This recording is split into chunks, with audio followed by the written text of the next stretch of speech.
దేవుని పరిశుద్ధ నామమునకు మహిమ కలుగును గాక. మరొకసారి ఆదరించే వాక్యమైన ఈ టీవీ కార్యక్రమాన్ని చూస్తున్న మీ అందరికీ కూడా మన ప్రభువును రక్షకుడునైన యేసయ్య పరిశుద్ధ నామంలో హృదయపూర్వకమైన వందనాలు తెలియజేస్తున్నా. మరొకసారి దేవుడు తన పక్షంగా నిలబడడానికి, తన వాక్యాన్ని అందించడానికి పరిశుద్ధాత్మ దేవుడు నాకు ఇచ్చిన అవకాశాన్ని బట్టి, ఆయన వాక్యాన్ని వినడానికి మీ అందరికి ఇచ్చిన ఈ సమయాన్ని బట్టి ఆ దేవదేవుని నామానికి మహిమ ఘనత ప్రభావం కలుగును గాక.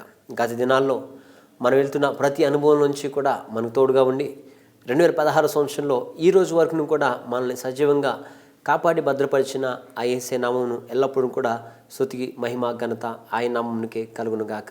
ఆమేన్. చిన్న ప్రార్థన చేసుకుందాం. తండ్రి, నీ పరిశుద్ధ నామమును కొందనాలు. మరి ఒకసారి నేను నీ పక్షాన్ని పడుతున్నాను, నన్ను వాడుకోండి. మీరు నాకు నేర్పించిన ఈ పాఠం, నాతో మాట్లాడిన ఈ అనుభవాన్ని ఈరోజు నీ పిల్లలందరితో మీరు మాట్లాడమని ప్రార్థన చేస్తున్నాం. నాకు కావాల్సిన నీ జ్ఞానం దయచేయమని యేసు నామమును ప్రార్థించి పొందినాం తండ్రి. ఆమె. దేవుని పరిశుద్ధ నామమునకు మహిమ కలుగును గాక. కొన్ని నిమిషాలు దేవుని వాక్యాన్ని ధ్యానించుకుందాం. మరొకసారి ఈరోజు నా పెళ్లి రోజులు అలాగే పుట్టినరోజు జరుపుకుంటున్న మీ అందరికీ కూడా ఆదరించి వాక్యమైన టీవీ కార్యక్రమం తరపు నుంచి ప్రత్యేకమైన శుభాకాంక్షలు తెలియజేస్తున్న. దేవుడు ఈ రోజున మిమ్మల్ని దీవించి ఆశీర్వదించి ఈ సంవత్సరం అంతా కూడా సంతోషాన్ని దేవుడు కలుగ చేయను గాక. ఆమెన్. హల్లెలూయా. సరే, కొన్ని నిమిషాలు దేవుని వాక్యాన్ని ధ్యానించుకుందాము. మొదటిగా చిన్న ప్రశ్న, మీలో ఎంతమంది లేకపోతే ఎంతమంది మనం దేవుణ్ణి ప్రేమిస్తున్నాము అంటే మనందరం కూడా దేవుని ప్రేమించేవారమే.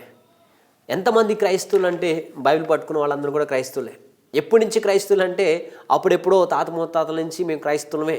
మా ఇంట్లో బైబిల్ ఉంది, లేదా మా ఇంట్లో దేవుడి ఫోటోలు ఉన్నాయి, దేవుని వాక్యం ఉంది, మేము ప్రార్థనకి వెళ్తాం, దేవుడిని మాకు చాలా ఇష్టం, మేము దేవుని ప్రేమిస్తున్నాం అని మనందరం కూడా చెప్తూనే ఉంటాం. అదే మాట అదే ప్రశ్న ఈరోజు నేను మిమ్మల్ని అడుగుతున్నా. ఎంతమంది దేవుణ్ణి ప్రేమిస్తున్నారు? ఎంతమంది ఆయన నిజమైన దేవుడని ఒప్పుకుంటున్నారు అంటే కొత్త ప్రశ్న ఏంటని పాస్టర్ గారు, మేము ఎప్పుడో బాప్తిసం పొందాం, ఎప్పటి నుంచి మేము సంఘానికి వెళ్తున్నాం, ఎప్పటి నుంచి మేము నమ్మకం ఉన్నాం, ఆయన తప్ప వేరే దేవుడు ఎవరు కూడా లేరు, నేను ఆయన్నే ప్రేమిస్తున్నా అని మీరు చెప్తున్నారు కదా. అఫ్కోర్స్. అయితే ఈ రోజున నేను దేవుణ్ణి ప్రేమిస్తున్నాను అని చెప్పుకుంటున్న మనందరితో పరిశుద్ధాత్మ దేవుడు ఈ రోజున 2 ప్రశ్నలు అడగడానికి ఇష్టపడుతున్నాడు. అదేమనంటే, ఇప్పుడు కూడా నన్ను నువ్వు ప్రేమిస్తున్నావా, లేకపోతే ఇప్పుడు కూడా నన్ను నీవు ప్రేమిస్తావా అని దేవుడు మనల్ని అడుగుతున్నాడు. అంటే జాగ్రత్తగా గమనిస్తే, ఇప్పుడు కూడా నన్ను ప్రేమిస్తావా అని చెప్పేసి అంటే ఇక్కడ మన పరిస్థితి మారింది. అప్పుడు ప్రేమించావు, ఓకే, ఇప్పుడు ప్రేమిస్తావా? కాలం మారింది, పరిస్థితులు మారిపోయినాయి. అంటే అప్పుడెప్పుడో కాదు, ఇప్పుడు ప్రేమిస్తావా? అప్పుడు ప్రేమించావు, అప్పుడు మంచోడు అన్నావు, అప్పుడు మంచి దేవుడు అన్నావు, లేకపోతే అప్పుడు పరిచర్య చేసావు. ఇప్పుడు కూడా నన్ను ప్రేమిస్తావా? ఇప్పుడు కూడా నువ్వు నన్ను ఆరాధిస్తావు, ఇప్పుడు కూడా నేను నిజమైన దేవుడని ఒప్పుకుంటావు అంటే జాగ్రత్తగా గమనిస్తే ఇక్కడ అప్పుడు ఇప్పుడనే కొంత పరిస్థితి మారిపోయింది. లేకపోతే మన జీవితంలో ఏదన్నా మారిపోయినప్పుడు, లేదా ఏదైనా నష్టం వచ్చినప్పుడు, పరిస్థితి ఏదన్నా అనుకోని రీతిగా మారినప్పుడు, అందుకే ఇక్కడ చాలా ప్రత్యేకంగా తెలుస్తుంది. ఏమనంటే అప్పుడు ఇప్పుడు అంటే మధ్యలో ఏదో చేంజ్ వచ్చింది, మధ్యలో ఏదో పరిస్థితి మారింది. అందుకనే అప్పుడు కాదు నాన్న, ఇప్పుడు నన్ను ప్రేమిస్తున్నావా, లేదా ఇప్పుడు కూడా నన్ను నువ్వు ప్రేమిస్తావా అని దేవుడి రోజున అడుగుతున్నాడు. హల్లెలూయా. అంటే మన జీవితాల్లో అన్నీ బాగున్నప్పుడు, అన్నీ అనుకున్నవి జరుగుతున్నప్పుడు, అద్భుతాలు జరుగుతున్నప్పుడు, సంతోషంగానే వెళ్తున్నప్పుడు, ఎటువంటి ఇబ్బంది లేనప్పుడు, ఆరాధనకు రావడానికి ఎటువంటి ఆటంకం లేనప్పుడు అందరూ చక్కగా వచ్చి దేవునికి స్తోత్రం అని చెప్పేసి ఆరాధన చేసుకుని, దేవా నువ్వే మంచి దేవుడివి, నేను నిన్ను ప్రేమిస్తున్నా అని ఆరాధన చేసి వెళ్ళిపోతాం అన్నీ బాగున్నప్పుడు. కానీ ప్రార్థనకి ఆటంకం వచ్చినప్పుడు, అవరోధాల మధ్య నువ్వు దేవుని స్తుతించాల్సి వచ్చినప్పుడు, ప్రార్థనకి వెళ్తున్నందుకు నీ పనిష్మెంటు లేకపోతే శిక్ష నీకు వస్తుందని తెలిసినా కానీ ఇప్పుడు కూడా నువ్వు నన్ను ప్రేమిస్తావా అని దేవుడు అడుగుతున్నాడు. అన్నీ ఇబ్బందులు లేనప్పుడు పర్లేదు, అన్ని అవకాశాలు ఉన్నప్పుడు పర్లేదు, స్వేచ్ఛగా ఉన్నప్పుడు నన్ను ఆరాధించు పర్లా. అయితే ఈ రోజున ఇప్పుడు కూడా నీ పరిస్థితి బాగోలేదు కదా, ఇప్పుడు కూడా నీ స్థితి బాగోలేదు, ఇప్పుడు కూడా నీ పరిస్థితి ఏమైనా ఏ స్థితిలో ఉన్నా ఇప్పుడు కూడా నువ్వు నన్ను ప్రేమిస్తావా అని దేవుడి రోజున అడుగుతున్నాడు. ఎందుకంటే మనమున్న ఈ రాకడి దినాల్లో, ఈ చివరి దినాల్లో, ప్రేమ చల్లారిపోయే ఈ దినాల్లో, సువార్తకు, సంఘానికి, క్రైస్తవ్యానికి వ్యతిరేకతలు పెరిగిన ఈ దినాలలో, స్వేచ్ఛగా ఆరాధించే అవకాశం లేని ఈ దినాలలో నువ్వు దేవునిని నిజంగా ప్రేమిస్తున్నావా అని ఈ రోజున దేవుడు మనల్ని అడుగుతున్నాడు. హల్లెలూయా. ఎందుకంటే పరిస్థితులన్నీ అనుకూలంగా ఉన్నప్పుడు ఎవడైనా దేవుడు స్తుతిస్తాడు, ఎవడైనా పాటలు పాడతాడు. కానీ అవరోధాల మధ్యలో, శ్రమల మధ్యలో, ఇబ్బందుల మధ్యలో దేవుని స్తుతించేవాడే నిజమైన దేవుని యొక్క సేవకుడు, లేదా నిజమైన దేవుని యొక్క పిల్లలు అవుతుంటారు. హల్లెలూయా. అందుకని ఈరోజున దేవుడు అడుగుతున్న ఆ మాటను మనం జ్ఞాపకం చేసుకున్నాం. ఒకనొక సమయంలో ఇదే మాట జాగ్రత్తగా గమనించినట్లయితే రూతు, అలాగనే నయోమి, ఓర్పా, నయోమి, ఆ తర్వాత రూతు, వీళ్ళు ముగ్గురు ఎవరంటే అత్త కోడలు. అయితే ఈ నయోమి తన భర్త, ఇద్దరు కొడుకులతో వేరే దేశానికి మోయాబు వెళ్ళిపోయిన తర్వాత వాళ్ళిద్దరికి కూడా కొడుకులకి ఓర్పాని, రూతుని ఇద్దరిని కూడా పెళ్లి చేసుకున్నారు. కొన్ని రోజులు బాగానే ఉన్నారు. అయితే అనుకోని విధంగా మామగారు చనిపోయారు. తర్వాత ఓర్పా భర్త చనిపోయాడు, రూతు భర్త కూడా చనిపోయిన తర్వాత ఈ ఓర్పా ఎప్పుడైతే తన భర్త చనిపోయాడో వెంటనే తన అత్తకి ముద్దు పెట్టి ఏమైందండి, వెళ్ళిపోయినప్పుడు ఈ విషయం అర్థం కాక ఎవరు వచ్చింది తెలుసా? అయితే ఇక్కడ ఓర్పా ఎందుకు ముద్దు పెట్టేసి వెళ్ళిపోయిందంటే, ఇక్కడ జాగ్రత్తగా ఒకసారి మనం ఆలోచన చేస్తే, అత్త నీకు ముద్దు పెట్టేసి వెళ్ళిపోతున్నా, ఎందుకంటే ఇంకా నీతో నాకు అవసరం లేదు. ఇన్ని రోజులంటే మనకేదో మీ మామగారు ఉన్నారు, లేదా నా భర్త ఉన్నాడు, పోషించేవాడు, తిండి పెట్టేవాడు, సుఖాన్ని ఇచ్చేవాడు, సంరక్షణ ఇచ్చాడు, క్షేమాన్ని ఇచ్చేవాడు. కానీ ఈ రోజున మగదిక్కు నీకు లేదు, లేదా నా మొగుడు నాకు లేడు, ఇంక నీతో ఉన్నాక నాకు ఉపయోగం లేదు, నేను వెళ్ళి వేరే అతను పెళ్లి చేసుకుంటా, నీ దగ్గరే ఉంటే నాకు నష్టం, నీ దగ్గరే ఉంటే నాకు ఉపయోగం లేదు అని చెప్పేసి అత్తకి ముద్దు పెట్టేసి వెళ్ళిపోయాను.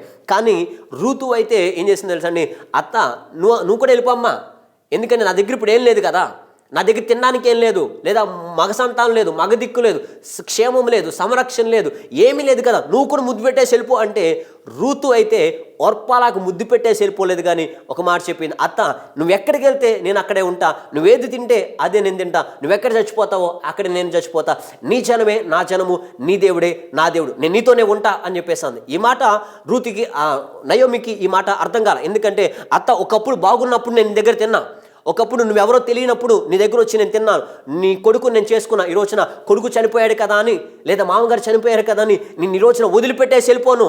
ఆ రోజు నేను హత్తుకునే ఉన్నా, ఈ రోజుకి నేను హత్తుకునే ఉంటా. ఎప్పుడైనా అన్నం ఉన్నా లేకపోయినా, సంరక్షణ ఉన్నా లేకపోయినా, అవసరం ఉన్నా లేకపోయినా కానీ నేను నీతోనే ఉంటా అని రూతు తన నయోమిని హత్తుకుని ఆ మాట మాట్లాడింది. కానీ ఓర్పా అయితే అవసరం తీర్చుకుని వెళ్ళిపోయిందండి, అవకాశం తీర్చుకుని వెళ్ళిపోయింది, అవకాశం వదులుకుని వెళ్ళిపోయి ఇంకా ఈమెతో ఉంటే ఉపయోగం లేదులే, ఈమెతో ఉంటే నాకు నష్టం అనుకుని ముద్దు పెట్టేసి దూరంగా పారిపోయింది. హల్లెలూయా. అయితే ఈ యొక్క రూతు మాత్రమే ఆ పరిస్థితిలో కూడా అత్త నేను నీతోనే ఉంటాను. అయితే ఇప్పుడు చెప్దాం, ఎవరిది నిజమైన ప్రేమ? అన్నీ ఉన్నప్పుడేమే ఓర్పా కూడా ముద్దు పెట్టుకుని అక్కడే ఉంది, కానీ కష్టం వచ్చినప్పుడే ఓర్పా ప్రేమ ఏంటో అర్థమయ్యి దూరంగా పారిపోయింది. అలాగైతే ఈ రోజున చాలామంది కూడా అన్నీ బాగున్నప్పుడు, అన్ని అవసరాలు బాగున్నప్పుడు, నీ అవసరం నా అవసరం ఉన్నప్పుడు, నీకు నాకు దగ్గర డబ్బులు ఉన్నప్పుడు కానీ, క్షేమం ఉన్నప్పుడు కానీ, ఘనత ఉన్నప్పుడు కానీ అందరూ మనతోనే ఉండేవాళ్లే, అప్పుడు అందరూ మనం ప్రేమించేవాళ్లే. కానీ మన స్థితిగతులు మారినా కానీ, మన పరిస్థితులు మారినా కానీ, అప్పుడు ఎవరైతే మనతో ఉంటారో వారే నిజమైన ప్రేమ, వారిదే నిజమైన స్నేహితులు మన జీవితంలో ఉంటారు. హల్లెలూయా. అందుకనే ఈ యొక్క రూతు మాత్రమే నిజంగా తన అత్తను ప్రేమించగలిగింది. అలాగే మన జీవితంలో కూడా దేవుని యొక్క మేలు ఉన్నంత వరకు దేవుని స్తుతించడం కాదు, మేలు లేకపోయినా, అద్భుతాలు లేకపోయినా, పరీక్షా కాలమైన, అవరోధాలు వచ్చినా ఎప్పుడూ కూడా మనం దేవుణ్ణి ప్రేమించగలిగే వాళ్ళే నిజమైన దేవుని యొక్క భక్తులుగా పిలువబడతారు. హల్లెలూయా. ఎందుకంటే ఆశీర్వాదం వచ్చినప్పుడు నువ్వేందుకు స్తుతించేది? ఎవడైనా దేవుడు స్తుతిస్తాడు. చెరసాల్లో ఉండ పరిస్థితి వచ్చినప్పుడే, అవసరమైతే దెబ్బలు తినే పరిస్థితి వచ్చినప్పుడే, అవసరమైతే అవమానం భరించేటప్పుడు కూడా నువ్వు దేవుని స్తుతించేటప్పుడే నువ్వే నిజమైన దేవుని భక్తుడివి అవుతావు. హల్లెలూయా. ఎందుకంటే ఒకనొక సమయంలో యోబు గ్రంథం 2వ అధ్యాయం 8, 9, 10 వచనాలు, యోబు గ్రంథం 8, 9 వచనాలు మనం చూస్తే, యోబుకున్న సర్వం కూడా కోల్పోయినప్పుడు తన భార్య వచ్చి ఒక మాట చెబుతుంది, ఇంకా నీ యథార్థతను వదలకుండా ఉంటావా, ఇంకా దేవుడు వదలకుండా ఉంటావా, దేవుని దూషించి నువ్వు చచ్చిపో అని. అప్పుడు ఏమేమన్నాడు తెలుసని, మంచి ఐడియా ఇచ్చావు, ఇంకా దేవుని ద్వారా అవసరం ఏముంది, దేవుని దూషించి వెళ్ళిపోదాం, దేవుని దూషించి సంఘం నుంచి బయటికి వెళ్ళిపోదాం, పాస్టర్ గారిని దూషించి సంఘం నుంచి బయటికి వెళ్ళిపోదాం, ఇప్పుడు దేవుడు లేడు ఎవరు లేడని రోడ్ల మీద నవ్వుకుంటా తిరుగుదాం అని చెప్పేసి, బైబిల్ వదిలేసి తిరుగుదాం, విచ్చలవిడిగా తిరుగుదాం అని చెప్పేసి యోబు అనలేదు. కానీ పిచ్చి ముఖం దానా, ఆయన నుంచి ఆశీర్వాదం ఇచ్చినప్పుడే దేవుడా, శ్రమ ఇచ్చినప్పుడు దేవుడు కాదా, ఘనత ఇచ్చినప్పుడే దేవుడా, అవమానం ఇచ్చినప్పుడు దేవుడు కాదా, నోరు మూసే అని చెప్పేసి తన భార్యను గద్దించాను. ఈ రోజున చాలామంది అలాంటి పరిస్థితులు, ఆశీర్వాదం ఉన్నంత వరకే దేవుడని, అవసరాలు తీర్చుకునేంత వరకే దేవుడు అని, ఆ తర్వాత దేవుడు లేడు ఎవరు లేరని దూషించి వెళ్ళిపోతున్నారు. అలాంటిది కాదు నిజమైన దేవుని ప్రేమ. అలాంటి వాళ్ళు అనడే కానీ, దేవునిని ఎరిగిన వాళ్ళు కానీ, వాక్యాన్ని ఎరిగిన వాళ్ళు కానీ, పరిశుద్ధాత్మ అనుభవం కలిగిన వారు కానీ అనడే కానీ కాదు. ఏబులాగా శ్రమ వచ్చినా కానీ, ఇబ్బంది వచ్చినా కానీ, కరువు అయినా కానీ, శరీరం అంతా కుళ్ళిపోయే పరిస్థితి వచ్చినా, సర్వం కోల్పోయే పరిస్థితి వచ్చినా కానీ నేనైతే యెహోవాను మాత్రమే ప్రేమిస్తాను అని చెప్పేసి గొప్ప తీర్మానం తీసుకున్నాడు. హల్లెలూయా. అంటే యోబు ఆశీర్వాదం ఉన్నప్పుడు దేవుని ప్రేమించాడు, అది కోల్పోయినా కానీ దేవుని ప్రేమించాడు. అదే నిజమైన దేవుని ప్రేమ. అలాగనైతే ఈ రోజున నువ్వు దేవుని ప్రేమిస్తున్నావా అని దేవుని అడుగుతున్నాడు. ఈ రోజున దేవుని ప్రేమిస్తున్నావా అని అడుగుతున్నాడు. యోబుని అక్కడ అన్ని కోల్పోయిన తర్వాత, యోబు ఇంకా నువ్వు నన్ను ప్రేమిస్తావా అంటే, అయ్యా నువ్వు నన్ను ఆశీర్వదించినప్పుడే నిన్ను ప్రేమిస్తే, ఇప్పుడు నేను వదిలేస్తే నా ప్రేమకు అర్థం లేదు. నువ్వు నన్ను ఆశీర్వదించినా ఆశీర్వదించకపోయినా ఏ స్థితిలో ఉన్నా కానీ నేను నిన్ను ప్రేమిస్తా అంది. హల్లెలూయా. ఒకానొక సమయం ఇంకొక చిన్న ఎగ్జాంపుల్ మనం జ్ఞాపకం చేసుకున్నట్లయితే, యోనాతాను దావీదు ఇద్దరు మంచి స్నేహితులు. ఒకానొక సమయంలో గొలియాతుని పడగొట్టినప్పుడు దావీదుని ఆ ప్రాంత ప్రజలందరూ కూడా సౌలు వేల కొలది, దావీదు 10,000 కొలది అన్నారండి. సౌలు వేల కొలది, దావీదు 10,000 కొలది అని గాన ప్రతిగానాలతో ఆర్భాటం చేస్తూ దావీదును గణపరుస్తూ గొప్ప చేస్తూ ఉన్నప్పుడు యోనాతాను, సౌలు కొడుకైన యోనాతాను, దావీదు ఇద్దరు హృదయాలు కలిసిపోయినాయి. ఇద్దరు కూడా మంచి స్నేహితులు అయిపోయారు. కానీ కొన్ని సంఘటనల తర్వాత సౌలు దావీదును చంపాలనుకున్నప్పుడు దావీదు తరిమి పారిపోతా దూరంగా వెళ్ళిపోతున్నప్పుడు యోనాతాను స్నేహము ఏమోలో తెలుసండి, మారిపోలేదు. యోనాతాను యొక్క ప్రేమ మారిపోలేదు. కానీ అక్కడ ఆయన దూరంగా పారిపోతున్నప్పుడు ఈ యొక్క యోనాతాను వెళ్ళి, దావీదు మా నాన్న నిన్ను చంపేయాలనుకుంటున్నాడు, నువ్వు దూరంగా తప్పించుకో, దావీదు వెళ్ళిపో అన్నప్పుడు ఆ దావీదు ఆ యోనాతాన్ని వచ్చి ఒక మాట అడుగుతాడు. ఏమనంటే, యోనాతాను ఇంకా నన్ను ప్రేమిస్తున్నావా? అందరూనేమో నన్ను 10,000 కొలది అన్నప్పుడు ప్రేమించావు, నన్ను మంచోడు అన్నప్పుడు ప్రేమించావు, నన్ను చంపాలనుకున్నప్పుడు కూడా నువ్వు నన్ను ఇంకా ప్రేమిస్తున్నావా? మీ నాన్న తెలితే నేను చంపేస్తాడు, ఇంకా నన్ను ప్రేమిస్తున్నావా? యోనాతాను అన్నప్పుడు దావీదు, మనుషులు నిన్ను ఘనత ఇచ్చినా ఇవ్వకపోయినా నా ప్రేమ మాత్రం మారదు. నీతో మాట్లాడినందుకు మా నాన్న కొట్టినా చంపేసినా కానీ నేను మాత్రం మారను. ఇప్పుడు కూడా నేను నిన్ను ప్రేమిస్తూనే ఉన్నా. నువ్వు దాక్కుని పారిపోతున్నా కానీ, ప్రాణాపాయ పరిస్థితిలో ఉన్నా కానీ, ఒంటరిగా ఉన్నా కానీ, ఏడుస్తూ ఉన్నా కానీ, దుఃఖంలో ఉన్నా కానీ, ఇప్పుడు కూడా నేను నిన్ను ప్రేమిస్తున్నా అని యోనాతాను దావీదు యొక్క ప్రేమను వ్యక్తం చేస్తున్నాడు. అవును దేని బిడ్డ, ఘనత వచ్చినప్పుడే యోనాతాను దావీదు హత్తుకోలేదు. కానీ ప్రాణాపాయ పరిస్థితిలో కూడా ఇప్పుడు కూడా నేను నిన్ను ప్రేమిస్తున్నాను. దావీదుతో మాట్లాడితే యోనాతాను తన నాన్న కొడతారని తెలుసు, చంపేస్తారని తెలుసు. అయినా కానీ మా నాన్న నన్ను ఏమన్నా పర్లేదు, మా నాన్న నన్ను కొట్టినా పర్లేదు, చంపేసినా పర్లేదు, కానీ నేను నిన్ను ప్రేమిస్తున్నాను అని యోనాతాను కొరకు పరిగెత్తింది. యోనాతాను ఒంటరిగా ఉంటే ఒంటరి జీవితంలోనికి దావీదు ఒంటరిగా ఉన్నప్పుడు యోనాతాను కూడా వెళ్ళాడు. పారిపోతున్నప్పుడు గమనించుకుంటా వెళ్ళాడు. ప్రాణాపాయం వచ్చింది కదా, ఇబ్బంది వచ్చింది కదా అని యోనాతాను ఆగిపోలేదు. అలాగనైతే ఈ రోజున మన ప్రేమ దేవుని పట్ల ఎలాగనుంది? మన దేవుని ఎలా ప్రేమిస్తున్నావు? ఇప్పుడు కూడా నన్ను ప్రేమిస్తున్నావా అని దేవుని అడుగుతున్నాడు. దావీదు అక్కడ మూలను కూర్చుని పోయినప్పుడు, తరుముతా ఉన్నప్పుడు, యోనాతాను ఇప్పుడు నన్ను ప్రేమిస్తున్నావా? నా ప్రాణం ఉన్నంతవరకు నేను నిన్ను ప్రేమిస్తూనే ఉంటానని చెప్పేసి అన్నాడు. అలాగనైతే ఈ రోజున దేవుని బిడ్డలారా, నువ్వు దేవుణ్ణి ఎప్పుడు ప్రేమిస్తున్నావు? నీ ఘనత వచ్చినప్పుడైనా, ఆశీర్వాదాలు వచ్చినప్పుడైనా, పేరు ప్రఖ్యాతులు ఉన్నప్పుడైనా, తినడానికి ఉన్నప్పుడైనా, లేకపోతే అవసరాలు తీర్చుకునేటప్పుడైనా కాదు. ఎప్పుడు కూడా ఇప్పుడు కూడా నేను నిన్ను ప్రేమిస్తాను, ఇప్పుడు కూడా నేను నిన్ను ప్రేమిస్తాను. ఏమున్నా లేకపోయినా, ఘనత ఉన్నా లేకపోయినా, ఆశీర్వాదం ఉన్నా లేకపోయినా, ఆరోగ్యం ఉన్నా లేకపోయినా నేను నిన్ను ప్రేమిస్తాను అని చెప్పగలిగేదే నిజమైన దేవుని యొక్క భక్తి. హల్లెలూయా. ఈరోజున చాలామంది మనుషులు మనతో ఎప్పుడు ఉంటారండి? మన అవసరం తీర్చుకునేంత వరకు, మన పేరును ఉపయోగించుకునేంత వరకు, మన డబ్బుని వాడుకునేంత వరకు, మనల్ని చీకి నాకేసేంత వరకు, మన వల్ల వాళ్ళకి లాభం వస్తుంది అనుకుంటే మనుషులు మన పక్కన ఉంటారు. కానీ నీ ఆపదలో కూడా, నీ నిందల్లో కూడా, నీ అవమానాల్లో కూడా, నీ దగ్గర ఏమీ లేని పరిస్థితిలో కూడా ఎవరైతే ఉంటారో వారే నిజంగా నిన్ను ప్రేమించే వాళ్ళు అవుతారు. హల్లెలూయా. ఈరోజున చాలామందికి అర్థం కాకుండా వాళ్ళ దగ్గర ఏం లేదు కదని ఎప్పుడో ప్రేమిస్తారు. కానీ ఇప్పుడు మనం ఉన్న పరిస్థితిలో చాలామంది ప్రేమించలేరు. కానీ నా దేవుడు అదే అడుగుతున్నాడు, అప్పుడు ప్రేమించావు కదా నాన్న, ఇప్పుడున్న నీ ఇబ్బందుల్లో, ఇప్పుడున్న నీ అవమానంలో, ఇప్పుడున్న నీ ఒంటరితనంలో, ఇప్పుడున్న ఈ శ్రమలో కూడా నన్ను ప్రేమిస్తావా అని దేవుడు అడుగుతున్నాడు. ఇది దేవుడు నన్ను అడిగిన ప్రశ్న. ఎందుకంటే నేను సేవ మొదట్లో ఉన్నప్పుడు, దేవుడు నన్ను పిలిచినప్పుడు నేను దేవునితో ఒకే తీర్మానం చేశా, దేవా నా ప్రాణం ఉన్నంత వరకు నేను నిన్ను ప్రేమిస్తా, నా గొంతులో ఊపిరి ఉన్నంత వరకు నేను నిన్ను ప్రకటిస్తాను. ఓపిక ఉన్నంత వరకు కాదని, ఊపిరి ఉన్నంత వరకు నేను ప్రకటిస్తా అని నేను దేవుని దగ్గర తీర్మానం చేసుకున్నా. అయితే కొన్ని సంఘటనలో చాలా నిరాశలోకి, చాలా అవమానంలోనికి, చాలా వేదంలోనికి, ఒక్కొక్కసారి అయితే దేవుడు నన్ను విడిచిపెట్టేశాడేమో అన్న పరిస్థితులకి వెళ్ళిపోయినప్పుడు, అప్పుడు అడుగుతున్న చీకట్లో ఉన్నప్పుడు నా దేవుడు నన్ను అడిగిన ప్రశ్న, సురేష్ ఇప్పుడు కూడా నన్ను ప్రేమిస్తావా అన్నప్పుడు వెంటనే నేను నా దేవుని దగ్గర మోకరించి అడిగాను, దేవా ఇప్పుడు కాదు, నువ్వు నన్ను ఎక్కడికి తీసుకెళ్ళినా కానీ నేను నిన్ను ప్రేమిస్తాను, ఇప్పటికీ నువ్వే నా దేవుడివి, ఇప్పటికీ కూడా నేను నిన్ను ప్రకటిస్తాను అని నేను నా దేవునితో నేను తీర్మానం చేశాను. ఎందుకంటే నా ద్వారా అద్భుతాలు చేయించినప్పుడు నిన్ను ప్రేమించాను. ఈరోజు నన్ను ఈ స్థితిలో ఉన్నా కానీ నేను నిన్ను ప్రేమిస్తాను. నాకు ఘనత ఇచ్చినప్పుడు నేను ప్రేమిస్తాను. ఈరోజున అవమానం ఇచ్చినా కానీ నేను నిన్ను ప్రేమిస్తాను. నా ప్రాణం ఉన్నంత వరకు నేను ప్రేమిస్తాను అని నేను నా దేవునికి మాటిచ్చా. హల్లెలూయా. అలాగే ఈరోజు నా దేవుడికి నేను అడుగుతున్నాడు, నీ స్థితిగతులు ఏమైనా కానీ దేవుని విడిచిపెట్టొద్దు, ఒకటే మాట చెప్పు. హల్లెలూయా. నీ భర్త నీకు పర్మిషన్ ఇచ్చినప్పుడు వెళ్ళావు. ఈరోజు నీ భర్త ఒక దెబ్బ కొట్టి ఇప్పుడు దేవుని ప్రేమిస్తావా, ఇప్పుడు మందిరానికి వెళ్తావా? వెళ్ళను, కొట్టొద్దండి, వెళ్ళను. అమ్మ ప్రార్థనకి రావట్లేదండి, మా ఆయన వద్దన్నాడండి. అమ్మ ప్రార్థన మానేసేవే, మా ఇంట్లో వాళ్ళు వద్దన్నారండి. అప్పుడు వచ్చావు కదా, అప్పుడు అన్నీ బాగున్నాయండి. అప్పుడు అందరూ వెళ్ళమన్నారండి, ఇప్పుడు వెళ్ళొద్దన్నారండి.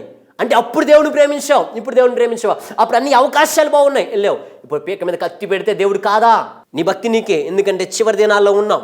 సాతాను గడు ఎలా ఎవరిని పట్టుకుంటాడో, ఎవరిని వెనకలాగుతాడో నాకు తెలియదు. కానీ ఈ చివరి దినాల్లో నీ భక్తిని నిరూపించుకోవడానికి, దేవుని పక్షంగా నిలబడడానికి ప్రయత్నం చేయగలవు. ఆ తర్వాత నిత్యరాజ్యంలో నీకు స్థానం ఉండదు. అప్పుడెప్పుడో నేను దేవుని ప్రేమించాను, అప్పుడెప్పుడే దేవుని కోసం అద్భుతాలు చేశాను, అప్పుడెప్పుడో నేను దేవుని పరిచయం చేశాను కదా, ఇప్పుడు ఎలా ఉన్నావు దాని మీద నీ యొక్క తర్వాత జీవితం, పరలోక రాజ్యంలో స్థానం అనేది ఆధారపడి. భక్తులు ఎందుకు చనిపోవాల్సి వచ్చింది, ఎందుకు హతసాక్షులు అవ్వాల్సి వచ్చింది? అప్పుడెప్పుడు అంటే కాదు, అంటిల్ ఎక్కడున్నా సరే. చెరసాల్లో కూడా వాళ్ళు పాటలు పాడగలిగారు, ఇబ్బందుల్లో కూడా పాటలు పాడి, స్టెఫను దెబ్బలు కొట్టించుకోవడానికి కూడా సిద్ధపడి దేవుని పక్షంగా నిలబడ్డాడు, అవమానం భరించడానికి ఇష్టపడ్డాడు. అయితే అదే నిజమైన దేవుని యొక్క ప్రేమ. రెండవదిగా, ఒకటి ఇప్పుడు కూడా నువ్వు నన్ను ప్రేమిస్తావా, రెండవదిగా ఇక్కడ కూడా నన్ను ప్రేమిస్తావా? రెండు ఒకటే కదా, మీరు అడగొద్దు, కాదు, వేరు. ఎక్కడ కూడా అంటే ప్లేస్ మారుతుంది. ఒకప్పుడు అక్కడ ఉన్నావు, ఈరోజున ఇక్కడ. అంటే స్థానము మారినా, నీ ప్లేస్ మారినా కానీ నువ్వు ఇక్కడ కూడా నువ్వు నన్ను ప్రేమిస్తావా అని దేవుడు అడుగుతున్నాడు. హల్లెలూయా. అంటే సేఫ్ జోన్లో ఉన్నప్పుడు నువ్వు నన్ను ప్రేమించావు, మంచిదే. కానీ డేంజర్ జోన్లో ఉన్నప్పుడు కూడా నువ్వు నన్ను ప్రేమిస్తావా? అంటే ఇంట్లో ఉండాల్సినోడు జైల్లో ఉన్నాడు, సంఘంలో ఉండాల్సినోడు చెరసాల్లో ఉన్నాడు, దేవుని ప్రజల మధ్యలో ఉండాల్సినోడు ఒంటరిగా ఉన్నాడు, కుర్చీలో కూర్చోవలసినోడు నిలబడి ఉన్నాడు, సంతోషంగా ఉండాల్సిన వ్యక్తి ఏడుస్తూ ఉన్నప్పుడు దేవుడు అడుగుతున్నాడు, ఇక్కడ కూడా నువ్వు నన్ను ప్రేమిస్తావా? నేను ఎక్కడ ఉన్నా కానీ నేను నిన్ను ప్రేమిస్తా. ఎందుకంటే ఒకనొక సమయంలో దానియేలు అధికారం కలిగిన వాడు, దేశ ప్రధానంలో ముఖ్యమైన వ్యక్తిగా ఉన్నాడు. అయితే దేవునిని ప్రేమించిన కారణం చేత సింహాల గుహలోకి వేయడానికి అక్కడ తీసుకొచ్చినప్పుడు దావీదు వ్యతిరేక సాక్ష్యం చెప్పిన వాళ్ళు అక్కడ నుండి అడుగుతున్నారు, ఏమనంటే, దావీదు ఇక్కడ కూడా నువ్వు దేవుని ప్రేమిస్తావా? సింహము నీ కళ్ళ ముందున్నా కానీ నువ్వు దేవుని ప్రేమిస్తావా? రాజధికారంలో ఉండాల్సిన నీవు, ఘనత పొందాల్సిన నీవు, అందరూ నీ చేతిలో ఎదుట చేతులు కట్టుకుని నిలబడాల్సిన, నీ ఎదుటి చేతులు కడబడే స్థితిలో ఉన్న నీవు ఈరోజున సింహం గుహలోనికి వెళ్ళడానికి దగ్గరగా ఉన్నావు, ఇక్కడ కూడా నన్ను ప్రేమిస్తావా అని దేవుని అడిగితే దానియేలు ఏమన్నాడు తెలుసండి, ఇక్కడ కూడా రెడీయే, నేను అవసరమైతే సింహాల గుహలోనికన్నా వెళ్ళిపోతాను, కానీ దేవుడు ఎవరో తెలియదని మాత్రం నేను చెప్పను. సింహాసనం మీద కూర్చున్నప్పుడే దేవుడు కాదు, అవసరమైతే నలుగురు అవమానకరంగా చేతులు కట్టుకుని నిలబడినప్పుడు కూడా ఆయనే దేవుడు. అందరు దండలేసినప్పుడే దేవుడు కాదు, అందరు సూటిపోటు నిందలేసినా కానీ ఆయనే దేవుడు. ఆయన పేరు ప్రఖ్యాతులు ఇచ్చినప్పుడు దేవుడే కాదు, ఈరోజున అబద్ధంగా చెడ్డ మాటలు నా మీద పలికినా కానీ ఆయనే దేవుడు అని సింహాల గుహలోకి వెళ్ళడానికి కూడా ఇష్టపడ్డాడు దానియేలు. కానీ నా దేవుడు దానియేలుని విడిచిపెట్టలేదు. హల్లెలూయా. అందుకని రెండోది అడుగుతున్నాడు, ఇక్కడ కూడా నన్ను ప్రేమిస్తున్నావా? ఇక్కడ కూడా నీ స్థితి మారినాక నన్ను ప్రేమిస్తున్నావా? నీ గతి మారిపోయిన నన్ను ప్రేమిస్తున్నావా? నీ స్థానము మారిపోయిన నన్ను ప్రేమిస్తున్నావా? ఒకప్పుడు సేఫ్ జోన్లో ఉన్నావు, ఈరోజు డేంజర్ జోన్లోకి వచ్చేసావు, నువ్వు ప్రమాదకరమైన పరిస్థితుల్లోకి వచ్చేసావు. నీ జీవితం ఏమవుతుందో తెలీదు, నీ సంఘం ఏమవుతుందో తెలీదు, నీ ఆరోగ్యం ఏమవుతుందో తెలీదు, నీ పిల్లలు ఏమవుతారో తెలీదు, సువార్త ప్రకటిస్తే ఏమవుతుందో తెలీదు, ఆ ఊర్లోకి వెళ్తే ఏమవుతుందో తెలీదు, ప్రజలతో ఉంటే ఏమవుతుందో తెలీదు. ఇప్పటికి ఇక్కడ కూడా నన్ను ప్రకటిస్తావా అని దేవుడు అడుగుతుంటే, దేవుడు అడిగిన నేను చెప్పిన జవాబు ఎస్, ఇక్కడ కూడా నేను ప్రకటిస్తాను, ఇక్కడ కూడా నేను ఆరాధిస్తాను, ఇక్కడ కూడా నువ్వే నా దేవుడు అని నేను చెబుతాను అని నేను నా దేవునికి మాటిచ్చాను. మరి పరిస్థితి ఏంటి? ఎందుకంటే ఒకనొక సమయంలో అదే యోబు గ్రంథం మనం గమనించినట్లయితే 2వ అధ్యాయము చివరి మాటలో, యోబు సర్వం కోల్పోయి తన స్నేహితులు వచ్చినప్పుడు వారు వచ్చి దూరంగా నిలబడి కన్నులెత్తి చూచినప్పుడు అతనిని పోల్చుకోలేక, దూరంగా నిలబడి యోబుని ఏం చేసుకోలేకపోయారని, పోల్చుకోలేకపోయారని, గుర్తుపట్టలేకపోయారు. యోబేనా ఇక్కడ ఉన్నాడు, బూడిదలో ఉన్నాడు, బట్టలు లేకుండా ఉన్నాడు, కురుపులతో ఉన్నాడు, ఏడుస్తూ ఉన్నాడు. ఇంట్లో ఉండాల్సిన వ్యక్తి ఇంటి బయట రోడ్డు మీద ఉండడం చూసి, ఏబూ ఇక్కడ ఉన్నావు నువ్వేనా గుర్తుపట్టలేకపోయారు. అయినా అప్పుడు చెప్తున్నాను, యేసయ్యా నేను సింహాసనం మీద ఉన్నప్పుడే కాదు, మంచి వస్త్రాలు వేసుకున్నప్పుడు, ఇంట్లో ఉన్నప్పుడే కాదు, ఈ బూడిదలో ఉన్నప్పుడు కూడా నేను నిన్నే స్తుతిస్తాను అని తన కురుపుల్ని గోక్కుంటూ కూడా బూడిదలో ఉండి కూడా దేవుని స్తుతించాడు. అవును, నేను ఎక్కడ ఉన్నా నా స్థానం ఏమైపోయినా, నలుగురిలో ఉన్నా, అవమానంతో ఉన్నా, చీకట్లో ఉన్నా, కూర్చునేవాడిని నిలబడే ఉన్నా, అందరూ ఎగతాళి చేస్తూ ఉన్నా, ఇలాంటి పరిస్థితిలో నన్ను కూడా పోల్చుకోలేకపోయారు ప్రజలు. అయినను నేను దేవుని స్తుతిస్తాను, అయినను దేవా నేను ప్రేమిస్తాను. అలాగైతే ఈరోజున నీ పరిస్థితి ఏంటి? నువ్వు ఉన్న పరిస్థితిలో ఇక్కడ నువ్వు దేవుని స్తుతించగలుగుతున్నావా? డేంజర్ జోన్లో ఉండొచ్చు, అననుకూలమైన పరిస్థితిలో నువ్వు ఉండొచ్చు, ప్రార్థనకి వెళ్తే చంపేసే పరిస్థితిలో నువ్వు ఉండొచ్చు, సత్యం కోసం నిలబడితే అవమానం కలిగే పరిస్థితిలో నువ్వు ఉండొచ్చు. అయినను అక్కడ కూడా నువ్వు దేవుని ప్రేమించగలుగుతావా? అదే నిజమైన దేవుని యొక్క ప్రేమ. పౌలు పరిచర్య చేసినందుకు, ప్రార్థన చేస్తున్నందుకు, సువార్త ప్రకటిస్తున్నందుకు తీసుకెళ్ళి జైల్లో పడేశారు. అయినను ఆయన పరిచర్య ఆపలేదు. జైల్లోకి వెళ్ళినా పత్రికలు రాయడం ఆపలేదు. అక్కడ కూడా పాటలు పాడుతూ ప్రభుని స్తుతించగలిగారు. యేసయ్య నామానికి మహిమ కలుగును గాక. అలాంటి అనుభవంలోకి వెళ్ళినా కానీ దేవా నిన్ను ప్రేమిస్తాను, ఎక్కడ ఉన్నా కానీ నేను ప్రేమిస్తాను అని వాళ్ళు మంచి తీర్మానంతో ఉన్నారు. అరే వీడికి బుద్ధి లేదా? జైల్లో పడేసినా కానీ ఇంకా దేవుడు అంటున్నాడేంటి, ఆస్తి కోల్పోయినా ఇంకా దేవుడు అంటున్నాడేంటి అని పక్క వాళ్ళకి అర్థం కావట్లా. అయ్యా, ఆఫ్టర్ ఆల్ నన్ను జైలు వేసినంత మాత్రాన, స్టేషన్లో పెట్టినంత మాత్రాన దేవుని విడిచిపెట్టేస్తే ఇంకా నా బతుకుకి అర్థం లేదు. జైల్లో పడేసినంత మాత్రాన, పోలీస్ స్టేషన్లో పెట్టినంత మాత్రాన నేను దేవుడికి దూరంగా వెళ్ళిపోయి నేను ఊరిని వదిలేస్తే, పరిచయను వదిలేస్తే నేను బతుకున్న ఈ ప్రాణానికి విలువ లేదు అని ఎక్కడ ఉన్నా కానీ ఆయనే దేవుడు, నన్ను విడిపించడానికి ఆయనే సమర్థత కలిగిన వాడు. నేను చచ్చేంత వరకు నా స్థితిగతులు ఏమైపోయినా కానీ, నేను చంపేసినా కానీ నేను ప్రభునే స్తుతిస్తాను అని రోషంగా చెప్పిన గొప్ప దైవజనుడు పౌలు గారు. హల్లెలూయా. అంటే ఆ చెరసాల కూడా అతన్ని ఆపలేకపోయింది. అక్కడ కూడా చెప్తున్నాడు, దేవా నేను ప్రేమిస్తాను అని. ప్రియ సంగమా, చివరి శ్రమల దినాల్లో ఉన్న మనం అందరూ కూడా ఫిల్టర్ అయిపోతున్నారు. నేను ప్రేమిస్తానని వచ్చిన వాళ్ళే దూరంగా వెళ్ళిపోతున్నారు. మనం ద్వారా మేలు పొందిన వాళ్ళే అవమానం తట్టుకోలేక దూరంగా వెళ్ళిపోతున్నారు. ఈ చివరి దినాల్లోనే మన భక్తి దేవుడు కొలుస్తున్నాడు. శ్రమల ద్వారా నిజమైన విశ్వాసులు ఎవరో, అబద్ధమైన వాళ్ళు ఎవరు, నిజమైన సేవకులు ఎవరో, అబద్ధమైన సేవకులు ఎవరు, నిజమైన పరిచర్య చేసే వాళ్ళు ఎవరో, అబద్ధంగా పరిచర్య చేసే వాళ్ళు ఎవరు, నిజంగా ప్రేమించే వాళ్ళు ఎవరో, అబద్ధంగా ప్రేమించే వాళ్ళు ఎవరో అని దేవుడు పరీక్షిస్తున్నాడు. అన్నీ అనుకూలంగా ఉన్నప్పుడు పాస్టర్ గారిని నేను ప్రేమిస్తున్నా అని చాలామంది చెప్పొచ్చు, సంఘాన్ని నేను ప్రేమిస్తున్నాను చాలామంది చెప్పొచ్చు, నేను అక్కడే ఉంటానని చాలామంది చెప్పొచ్చు. కానీ అననుకూలమైన పరిస్థితుల్లో కూడా దేవుని ప్రేమించే వాళ్ళే నిజమైన సేవకులు, నిజమైన దేవుని పిల్లలు అవుతారు. కానీ అననుకూలమైన పరిస్థితులు వచ్చినప్పుడు మాకెందుకులే ఈ నింద, మాకెందుకులే ఈ అవమానం, సంఘం మానేస్తే పోలా, దేవుడు మానేస్తే వదిలేలా, దేవుడికి దూరంగా వెళ్ళిపోతే వదిలేలా, మాకెందుకు ఈ ఎదవగోలా అని అనుకునేవాళ్ళు ఎంతమంది లేరు. అలాగనైతే నువ్వు బతికేదే ఈ భూలోకంలో ఎన్ని రోజులైనా బతుకు, కానీ ఆ తర్వాత నీకు నరకం తథ్యం. నువ్వు బ్రతికితే ముందు జీవితాలు ఎన్ని రోజులైనా బతుకు, కానీ ఆ తర్వాత నిత్య నాశనానికి నువ్వు దగ్గరగా ఉంటావు. కారణం ఏంటంటే దేవుని ఎరిగిని కూడా, పరిశుద్ధాత్మ ఎరిగిని కూడా, పరిచర్య గురించి తెలిసి కూడా ఈ రోజున బొంకితే, అబద్ధము చెబితే, వేషధారణంగా బ్రతికితే, అవమానం వస్తుంది కదా అని దేవుణ్ణి విడిచిపెడితే ఆ తర్వాత మరుగైపోతావు. నీ గతి ఏమవుతుందో కూడా ఎవరికి తెలియదు. ఎందుకంటే దేవుని కోసం నిలబడిన రూతు, ఇబ్బందిలోకి నిలబడిన రూతు ధన్యురాలిగా మార్చబడి చరిత్రలో నిలిచిపోయింది. కానీ ఓర్ప ఏమైందో ఎవరికి తెలియదు, ఓర్ప గతి ఏమైపోయింది ఎవరికి తెలియదు. హల్లెలూయా. అలా ఆయన సింహాల గుహలోకి వెళ్ళిపోయాడు కదా అని దావీదుకు నష్టం కలగల, మేలే జరిగింది.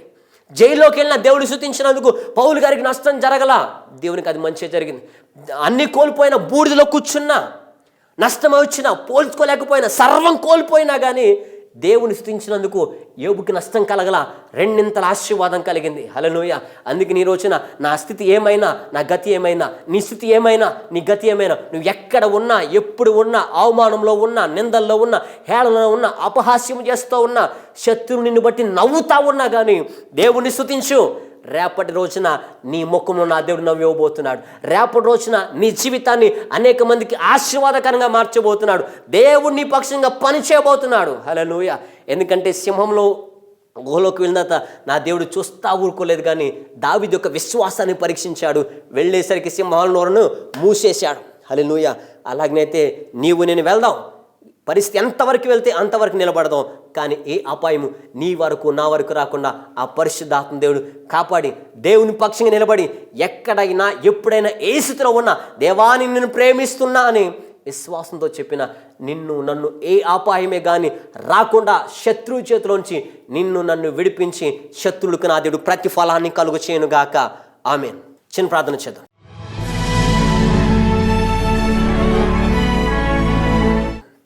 ఇన్ని రోజులు కూడా వాళ్ళకి వీళ్ళకి భయపడి అప్పుడు పరిచర్య చేసావు, ఇప్పుడు నీ పరిచర్య ఏమైంది? అక్కడ పరిచర్య చేసావు, ఇక్కడ నీ పరిచర్య ఏమైంది? అప్పుడు ప్రేమించావు, ఆ ప్రేమ ఇప్పుడు ఏమైంది? అప్పుడు దేవుడు గొప్పోడు, దేవుడు తప్ప ఎవరు లేరు, అవసరమైతే నేను చచ్చిపోతాను దేవుని కోసం అని ఎన్ని తీర్మానాలు చేయలేదు? బాప్తిసం తీసుకున్న రోజున ఎన్ని తీర్మానాలు ఇవ్వలేదు? చచ్చిపోయేంతవరకు నేను దేవుని విడిచిపెట్టనని ఎన్ని మాటలు చెప్పలా? ఈ రోజున దేవుని విడిచిపెట్టలేదా? సంఘాన్ని విడిచిపెట్టలేదా? అవమానకరంగా మార్చబడలేదా?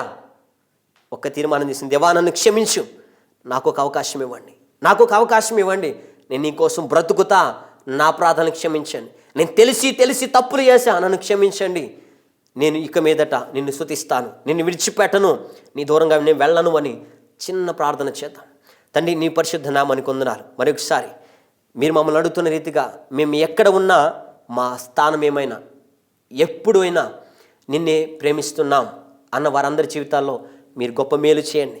వాళ్ళు ఉన్న ప్రతి పరిస్థితిని విడిపించండి, శత్రు చేతి నుంచి వాడిని విడిపించండి. మీరు జీవము గల దేవుడుగా, నిజమైన దేవుడుగా, అద్భుతం చేయ దేవుడుగా, సింహము నోట నుంచి దావీదుని విడిపించిన గొప్ప దేవుడుగా, శత్రు యొక్క నోట్లో నుంచి నీ పిల్లలని మీరు విడిపించమని ప్రార్థన చేసాను. ఎవరైతే దేవా ఈ రోజున పశ్చాత్తాపడి వాక్యం ద్వారా నన్ను క్షమించండి, నేను అవమానంగా ఉన్నాను అని, ఇక మీద నేను దేవుని కోసం రోషంగా బతుకుతా అని తీర్మానం తీసుకున్నారో వారిని క్షమించండి, వారికి ఒక అవకాశాన్ని కల్పించి మీరు మహిమ పొందుకోమని యేసు నామములో ప్రార్థించి పొందినాం తండ్రి. ఆమేన్. ఇప్పటివరకు మా ఆలోచించే వాక్యం అనే ఈ టీవీ కార్యక్రమాన్ని చూసిన మీకు ప్రభు నామమున వందనాలు తెలియజేస్తున్నాను. మీ ప్రార్థనా శ్రోతలకు మమ్మల్ని సంప్రదించవలసిన మా చిరునామా pastor D Suresh garu, Mahima church, Srinivasapuram bypass road, Jangareddigudem. మీ ప్రార్థనా శ్రోతలకు మమ్మల్ని సంప్రదించవలసిన మా ఫోన్ నంబర్లు 8008995324, 9505805043, 0821276291. God bless you.